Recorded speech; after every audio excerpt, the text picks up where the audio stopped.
Hello friends, you're welcome to R K रोजगार study. अगर आप वीडियो से जुड़े हैं तो आपसे रिक्वेस्ट है कि आप चैनल का एक बार प्लेलिस्ट जरूर चेक करें, जिससे आपको हमारे कंटेंट और पढ़ाने का तरीका पता चल सके। इस वीडियो में एसएससी जीडी में पूछे गए जीके के सभी रियल प्रश्नों को देखेंगे शिफ्ट वाइज। जैसे कि आप अपने चैनल पर math, reasoning, Hindi, GK, GS का सभी का सोल्यूशन दे रहे हैं, तो उसके लिए आप चैनल का प्लेलिस्ट एक बार जरूर देखें और अंतिम 15 दिनों का मास्टर प्लान का वीडियो अपलोड किए उसे जरूर देखें। देखिए, इस वीडियो में हम 29 फरवरी फर्स्ट शिफ्ट में पूछे गए 29 फरवरी 2024 फर्स्ट शिफ्ट में पूछे गए जीके के सभी प्रश्नों को सोल्यूशन के साथ आपको दिखाएंगे कि किस प्रकार के प्रीवियस ईयर में प्रश्न जीके के पूछे गए हैं। कल के डेट में भी चैनल पे आएगा 20 तारीख को सोमवार को मॉर्निंग में 8 बजे आ रहा है टॉप 100 जीके का क्वेश्चन, तो उसे आप जाकर चैनल पे जरूर देखें। देखिए, प्रश्न नंबर पहला क्या है, तो प्रश्न नंबर पहला है कि आयात आयात को घरेलू उत्पाद से बदलने या प्रतिस्थापन करने की नीति को क्या कहते हैं। तो इसे क्या कहेंगे, तो इसे आयात प्रतिस्थापन कहते हैं, इसे आयात प्रतिस्थापन कहते हैं। देखिए, प्रश्न नंबर 2 पे आ जाएंगे। प्रश्न नंबर 2 पूछा था कि किस आर्टिकल के अंतर्गत भारत के सर्वोच्च न्यायालय में रिट याचिका, यानी भारत के सर्वोच्च न्यायालय यानी जिसे कहा जाता है सुप्रीम कोर्ट, अगर उच्च न्यायालय रहता है उसे हाई कोर्ट कहा जाता है, तो भारत के सर्वोच्च न्यायालय में रिट याचिका यानी कि रिट पिटीशन दायर की जा सकती है। तो किस किस आर्टिकल के अंतर्गत, तो वह है आर्टिकल 72 के अंतर्गत। आर्टिकल 72 के अंतर्गत। अब देखिए, बहुत इंपॉर्टेंट आर्टिकल 270 क्या कहता है, तो आर्टिकल 270 जो है ना, ये कहता है कि यह केंद्र एवं राज्य सरकार के बीच वित्तीय विवरण से संबंधित है।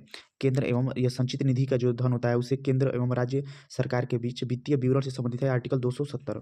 आर्टिकल 40 किससे संबंधित है, तो आर्टिकल 40 जो है बहुत ज़्यादा पूछा जाता है, तो यह ग्राम पंचायत के गठन से संबंधित है।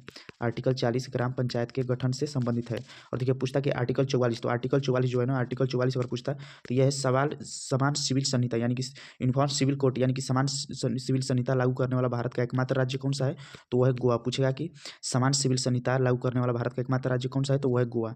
यह आर्टिकल 44 से संबंधित है। और देखिए, पूछता अगर आर्टिकल 368, तो आर्टिकल 368 किससे संबंधित है, तो आर्टिकल 368 संविधान संशोधन से संबंधित है। आर्टिकल 324 बहुत ज़्यादा पूछा जाता है, आर्टिकल 324 तो यह निर्वाचन आयोग से संबंधित है।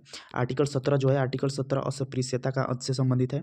और आर्टिकल 15 जो है ना, आर्टिकल 15 कहता है कि भारत में किसी को भी लिंग जाति के आधार पर भेदभाव नहीं किया जाएगा। और आर्टिकल 72 के आधार पर ही राष्ट्रपति फांसी सहित अन्य किसी भी सजा को माफ या चेंज करते हैं। तो आपको यह फैक्ट कैसा लगा, अगर इस सीरीज को आप जारी रखना चाहते होंगे तो वीडियो को जरूर लाइक करिएगा, जिससे ये सीरीज को हम एग्जाम होने तक कंटिन्यू रखें। देखिए, प्रश्न नंबर 3, भारतीय वाणिज्यिक एवं उद्योग महासंघ यानी कि federation of the Indian chamber of commerce and industries यानी कि FICCI का गठन किस वर्ष किया गया था, तो वो किया गया था 1927 ईस्वी में। 1927 ईस्वी में इसका गठन किया गया था। आते हैं नेक्स्ट प्रश्न पे। यहाँ पे क्वेश्चन बताना भूल गए थे। आर्टिकल 226 क्या कहता है, तो आर्टिकल 226 कहता है कि हाई कोर्ट उच्च न्यायालय को मौलिक अधिकारों के परिवर्तन के लिए रिट जारी करने का हक देता है, तो वो है आर्टिकल 226। प्रश्न नंबर 4, भारत के निम्नलिखित में से किस पूर्व प्रधानमंत्री को ब्रिटेन में लाइफ टाइम अचीवमेंट सम्मान से सम्मानित किया गया था, तो वो किया गया था डॉक्टर मनमोहन सिंह। देखिए, जैसा कि जानते हैं कि यह 29 फरवरी 2024 फर्स्ट शिफ्ट में पूछा गया प्रश्न है, तो उस समय के करंट अफेयर के हिसाब से प्रश्न पूछा है। तो अब आ जाते हैं प्रश्न नंबर 5 पे।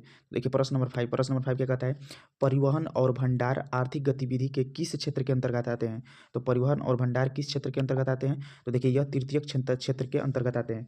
तृतीय क्षेत्र के अंतर्गत। देखिए, तृतीय क्षेत्र को क्या कहा जाता है, तो तृतीय क्षेत्र को सेवा क्षेत्र भी कहा जाता है। तृतीय क्षेत्र को सेवा क्षेत्र भी कहा जाता है। जैसे कि इसके एग्जाम्पल कौन कौन से होते हैं, तृतीय क्षेत्र में आते हैं परिवहन, संचार, भंडार, बैंक। ये देखिए, बहुत ज़्यादा पूछा जाता है कि बैंक किस क्षेत्र के अंतर्गत आता है, तो बैंक एक सेवा प्रदान करता है ना, यानी कि बैंक सेवा क्षेत्र के अंतर्गत जो भी तृतीय क्षेत्र के अंतर्गत आता है सभी सेवा क्षेत्र कहा जाता है तृतीय क्षेत्र को। जैसे कि परिवहन हो गया, तो परिवहन क्या है, तो परिवहन सेवा का एक माध्यम है, तो उसके ये हो जाएगा सेवा क्षेत्र के अंतर्गत। इसके बाद देखिए, इसके बाद परिवहन हो गया, बैंक हो गया, बीमा, संचार हो गया, स्वास्थ्य हो गया, तो ये सभी तृतीय क्षेत्र के अंतर्गत आते हैं। देखिए, प्राथमिक क्षेत्र पर हम बात कर लेते हैं, तो प्राथमिक सेवा क्षेत्र तो हो ही गया, तृतीय क्षेत्र को सेवा क्षेत्र कहा जाता है। प्राथमिक क्षेत्र किसे कहा जाता है, तो प्राथमिक क्षेत्र प्राकृतिक संसाधन के निष्कर्षण और संग्रह को प्राथमिक क्षेत्र कहा जाता है, यानी कि जो प्राकृतिक संसाधन का विकर्षण करे और उसे संग्रह यानी स्टोरेज करे उसे ही प्राथमिक क्षेत्र कहा जाता है। जैसे कृषि हो गया, तो कृषि किस पर निर्भर है, तो कृषि पर प्रकृति पर निर्भर होती है, तो यह प्राथमिक क्षेत्र के अंतर्गत आ जाएगा। कृषि हो गया, मत्स्य पालन हो गया, खनन हो गया, ये सभी प्राथमिक क्षेत्र के अंतर्गत आते हैं। द्वितीय क्षेत्र के अंतर्गत क्या आता है, तो देखिए द्वितीय क्षेत्र के अंतर्गत आता है प्राकृतिक जो प्राथमिक क्षेत्र का निर्माण, जो प्राथमिक क्षेत्र में निर्माण होते हैं उसमें शामिल है द्वितीय क्षेत्र, यानी कि इसका सब मिलाकर समझ लीजिए कि यह उत्पादन करता है। और यानी कि जैसे कि इंडस्ट्री हो गई, ऑटोमोबाइल हो गया, ये सभी द्वितीय क्षेत्र के अंतर्गत आते हैं। आ जाएंगे प्रश्न नंबर 6 पे। प्रश्न नंबर 6 हमारा क्या कहता है, तो प्रश्न नंबर 6 है राज्य ने सितंबर 2023 के महीने में चावल ई बाजार पहल की शुरुआत की थी। किस राज्य ने की थी? तो वो की थी गोवा राज्य ने। ये देखिए 2023 का ये करंट अफेयर है। अब आते हैं प्रश्न नंबर 7 पे। भारतीय खिलाड़ी नवजोत कौर निम्नलिखित में से कौन सा खेल खेलती हैं? तो वो कौन सा खेल खेलती हैं? तो वह है हॉकी खेल खेलती हैं। हॉकी खेल खेलती हैं। आ जाते हैं प्रश्न नंबर, देखिए हॉकी का जादूगर किसे कहा जाता है? तो हॉकी का जादूगर कहा जाता है मेजर ध्यानचंद को। मेजर ध्यानचंद को हॉकी का जादूगर कहा जाता है। नेक्स्ट प्रश्न, प्रश्न नंबर 8 पे आ जाते हैं। और देखिए प्रश्न नंबर 8 क्या कहता है? तो प्रश्न नंबर 8 हमारा कहता है कि देखिए प्रश्न नंबर 8 है, 2011 की जनगणना के अनुसार निम्नलिखित में से किस उत्तर पूर्व राज्य में साक्षरता दर सबसे अधिक है? तो पूछा है कि किस राज्य में, उत्तर पूर्व राज्य में साक्षरता दर सबसे अधिक है? तो वो है मिजोरम राज्य में। किस राज्य में? तो मिजोरम राज्य में। कितनी है? तो लगभग 91.58% है। लगभग 91.58% है। 2011 की जनगणना पूछा है कि 2011 की जनगणना देश की कौन सी जनगणना थी? तो वो देश की 15वीं जनगणना थी। देखिए अभी एक इस वीडियो के 2 दिन के बाद आपको जनगणना 2011 से वीडियो चैनल पे अपलोड होगा, जो जनगणना 2011 से बनने वाले सभी प्रश्नों को कवर करेगा। तो उस वीडियो को आप जरूर देखिएगा। अब देखिए अब आ जाते हैं प्रश्न नंबर 9 पे। प्रश्न नंबर 9 क्या कहता है? देखिए प्रश्न नंबर 9 है, जयदेव ने गीत गोविंद, क्वेश्चन पूछा है गीत गोविंद के रचनाकार कौन है? तो वह है जयदेव। तो जयदेव ने गीत गोविंद की अष्टपदी का गायन और नृत्य निम्नलिखित में से किस नृत्य शैली में किया गया था? तो वो किया था मणिपुरी में। मणिपुरी किस राज्य का नृत्य है? तो वह है मणिपुर राज्य का। मणिपुर राज्य का। भरतनाट्यम किस राज्य का है? तो भरतनाट्यम तमिलनाडु राज्य का लोक नृत्य है। कथक किस राज्य का है? तो कथक उत्तर भारत यानी उत्तर प्रदेश का। यक्षगान किस राज्य का है? तो यक्षगान है कर्नाटक का। पूछता है लावणी किस राज्य का है? तो लावणी है महाराष्ट्र राज्य का। पूछता है कि कुचिपुड़ी किस राज्य का है? तो कुचिपुड़ी है आंध्र प्रदेश का। पूछता है कि ये भांगड़ा और गिद्दा, तो ये पंजाब राज्य का। अब आते हैं नेक्स्ट प्रश्न पे। राज्य का है? तो क्षत्रिय शास्त्रीय नृत्य है असम राज्य का। बिहू भी असम राज्य का है, लेकिन असम राज्य का लोक नृत्य। नृत्य से संबंधित आप वीडियो जागर चैनल के प्लेलिस्ट में देख सकते हैं। निम्न में से किस खेल का संबंध क्रिकेट से नहीं है? तो बताना है किस खेल का संबंध क्रिकेट से नहीं है। तो देखिए क्रिच क्रिकेट से संबंधित है। हैट्रिक जो है क्रिकेट से संबंधित है, लेकिन स्पिरिट जो है ना वो क्रिकेट से संबंधित नहीं है। देखिए हैट्रिक किसे कहा जाता है? तो हैट्रिक जो है वो जो गेंदबाज द्वारा लगातार 3 गेंदों में 3 विकेट लेने को हैट्रिक कहा जाता है। हैट्रिक किसे कहते हैं? तो गेंदबाज, अगर कोई गेंदबाज है लगातार 3 गेंद में 3 विकेट ले लिया तो उसे ही हैट्रिक कहा जाता है। आ जाते हैं नेक्स्ट प्रश्न पे। प्रश्न नंबर 11 हमारे, देखिए ये सभी रियल प्रश्न हैं। ये 29/2/2024 फर्स्ट शिफ्ट के सभी रियल प्रश्न है, तो आपको सोल्यूशन के साथ दे रहे हैं जीके के प्रश्न। तो आप देख लीजिए कि एसएससी जीडी में किस प्रकार के जीके के प्रश्न पूछे गए हैं। अगर आप इस सीरीज को जारी रखना चाहते हो तो वीडियो को लाइक करिए और जाकर चैनल प्ले लिस्ट में देखिए मैथ, रीजनिंग, हिंदी, जीके सभी का ट्रिकी सोल्यूशन दिया जा रहा है शिफ्ट वाइज, तो उसे जाकर आप जरूर देखें और वीडियो को सपोर्ट करें। जनवरी 2023 में हाल ही में भारतीय वायुसेना के उप प्रमुख के रूप में किसे नियुक्त किया गया है? तो उस समय बने थे अमरप्रीत सिंह। तो इसी प्रकार के प्रश्नों को आप ज़्यादा पढ़कर जाएंगे एग्जाम देने। अब आ जाएंगे नेक्स्ट प्रश्न पे। सिकंदर ने किस वर्ष भारत पर आक्रमण किया था? वेरी वेरी इंपॉर्टेंट प्रश्न, 5 रेटिंग प्रश्न। यह प्रश्न बहुत ज़्यादा पूछा जाता है। तो भारत ने किस वर्ष, सिकंदर ने भारत में किस वर्ष आक्रमण किया था भारत पर? वो किया था 326 ईसा पूर्व में। 326 ईसा पूर्व में। सिकंदर कहाँ का राजा था पूछेगा? तो सिकंदर जो है ना मैसेडोनिया का राजा था। सिकंदर मैसेडोनिया का राजा था। सिकंदर मैसेडोनिया का राजा था। सिकंदर 19 महीने तक भारत में रहा था। पूछेगा कि सिकंदर कितने महीने तक भारत में रहा था? तो सिकंदर 19 महीने तक भारत में रहा था। सिकंदर 19 महीने तक। देखिए भारत में सिकंदर ने हाइडे स्पीच की लड़ाई लड़ी, जिसमें पोरस को, भारत का राजा पोरस को हरा दिया था। सिकंदर ने हाइडे स्पीच की लड़ाई में भारत के राजा पोरस को हरा दिया था और यह भारत में 19 महीने तक रहा था। सिकंदर की पूछता है कि सिकंदर की मृत्यु कब हुई? तो सिकंदर की मृत्यु 323 ईसा पूर्व में हुई थी। 323 ईसा पूर्व में हुई थी सिकंदर की मृत्यु। आ जाएंगे हम नेक्स्ट प्रश्न पे। नेक्स्ट प्रश्न, प्रश्न नंबर 13।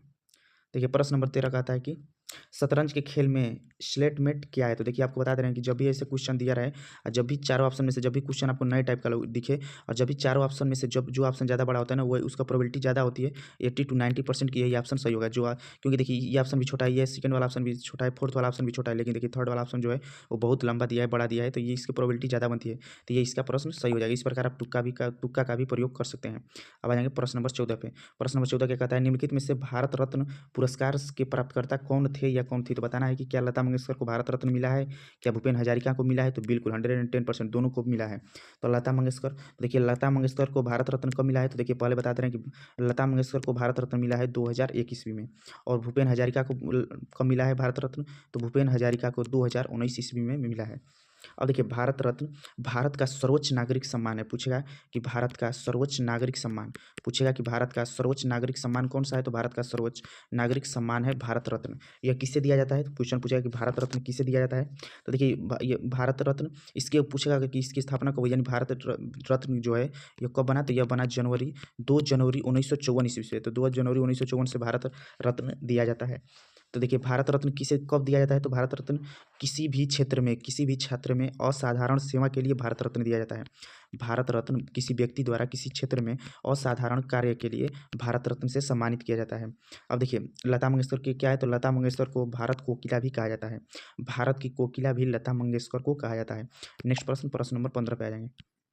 और देखिए प्रश्न नंबर 15 क्या कहता है, अपनी ओडिसी नृत्य के लिए प्रसिद्ध एक प्रख्यात शास्त्रीय नृत्यांगना है। उन्होंने नई दिल्ली में भारतीय शास्त्रीय केंद्र की स्थापना की और 1992 में उन्हें पद्म भूषण से सम्मानित किया गया।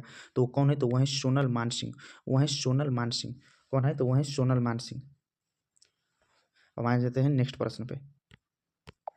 नंबर 16 क्या कहता है, निम्नलिखित में से कौन सा देश भारत का पड़ोसी देश नहीं है। देखिए वेरी वेरी इंपॉर्टेंट प्रश्न, कौन सा देश भारत का पड़ोसी देश नहीं है। वेरी वेरी ऐसे प्रश्न पूछे जाने की संभावना ज़्यादा बनती है। तो देखिए भारत का पड़ोसी देश कौन सा नहीं है, तो जापान नहीं है, म्यांमार भी है, भूटान भी है और नेपाल भी है। तो ये सभी भारत के पड़ोसी देश हैं। और कौन कौन से देश हैं, तो भारत के पड़ोसी देश है पाकिस्तान, भारत के पड़ोसी देश है चीन, भारत के पड़ोसी देश है नेपाल, इसमें दिया ही है, भूटान दिया ही है और म्यांमार दिया है। इसके बाद देखिए बांग्लादेश भी भारत के पड़ोसी देश हैं। और पूछा है कि भारत किस देश के साथ अपनी सबसे लंबी सीमा साझा करता है, तो वह बांग्लादेश के साथ। अब आ जाते हैं प्रश्न नंबर 17 पे। भारतीय संविधान का आर्टिकल देखिए, भारतीय संविधान का अनुच्छेद 19(1)(b) निम्नलिखित में से किससे संबंधित है। तो देखिए 19(1)(b) किससे संबंधित है, तो वो है शांतिपूर्वक और निरायुध सम्मिलित होना। यानी कि 19(a) का जो आर्टिकल बी है वो कहता है कि आप भारत में कहीं भी शांतिपूर्व तरीके से अपना धरना यानी ये कर सकते हैं शांतिपूर्ण तरीके से, निरायुध यानी कि बिना हथियार के, तो आप कहीं भी वो कर सकते हैं। देखिए वाक एवं अभिव्यक्ति की स्वतंत्रता, तो यह आर्टिकल 19(1) का एक कहता है वाक एवं अभिव्यक्ति की स्वतंत्रता। इसके अंतर्गत कौन आता है, तो इसके अंतर्गत प्रेस समाचार पत्र आते हैं इसी के अंतर्गत। अब आते हैं प्रश्न नंबर, अब देखिए प्रश्न नंबर 17 के बाद प्रश्न नंबर 18 पे आ जाएंगे। प्रश्न नंबर 18 पे अब देखिए ओसुअरी पर्व निम्नलिखित में से किस राज्य अथवा केंद्र शासित प्रदेश में मनाया जाता है, तो वह है अंडमान और निकोबार द्वीप समूह में। देखिए मध्य प्रदेश, महाराष्ट्र का आपको बता दिया कि लावणी जो है महोत्सव यह है, कर्नाटक का है यक्षगान, यही सभी है निम्नलिखित में। अब आ जाते हैं प्रश्न नंबर 19 पे। प्रश्न नंबर 19 कहता है, निम्नलिखित में से भारत के 8 प्रमुख उद्योगों में से एक नहीं है। तो भारत के 8 प्रमुख उद्योग में से एक कौन सा उद्योग नहीं, कोयला नहीं है या कच्चा तेल नहीं है, तो न तो एक न तो दो, इसका सही है। यानी कि भारत के 8 प्रमुख उद्योग कौन से हैं, तो भारत के 8 प्रमुख उद्योग में देखिए आपके हो जाएंगे बिजली, इस्पात। भारत के 8 प्रमुख उद्योग कौन कौन से हैं, तो बिजली, इस्पात, इसके बाद हो जाएगा रिफाइनरी, इसके बाद हो जाएगा उत्पाद, इसके बाद हो जाएगा कच्चा तेल, कोयला, सीमेंट, प्राकृतिक गैस और उर्वरक, ये भारत के 8 प्रमुख उद्योग हैं। तो इसमें से कहा है कि कौन सा नहीं है, तो कोयला भी है, कच्चा तेल भी है, तो इसका हो जाएगा न तो एक न तो दो। आ जाएंगे प्रश्न नंबर 20 पे। अब देखिए प्रश्न नंबर 20, अधातुएं विद्युत ऋणात्मक होती हैं क्योंकि वे अबंध बनाती हैं। तो अधातुएं क्या करती हैं, तो अधातुएं इलेक्ट्रॉनों को ग्रहण करती हैं। अधातुएं जो होती हैं वो इलेक्ट्रॉनों को ग्रहण करती हैं, इलेक्ट्रॉन को त्याग कौन करता है, तो इलेक्ट्रॉनों का त्याग जो करता है ना वो धातु करता है।